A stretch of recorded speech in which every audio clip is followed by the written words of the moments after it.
You only live once, so do what you feel passionate about. Take chances.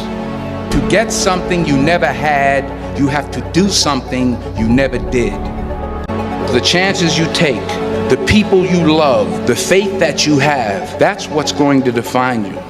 Dreams without goals remain dreams, just dreams, and ultimately fuel disappointment. Goals on the road to achievement cannot be achieved without discipline and consistency. So you got to get out there.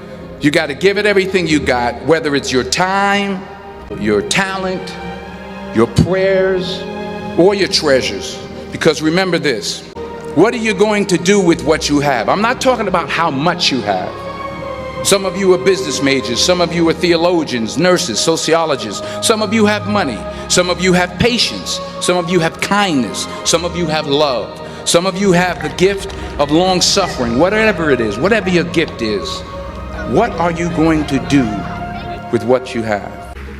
Don't just aspire to make a living. Aspire to make a difference.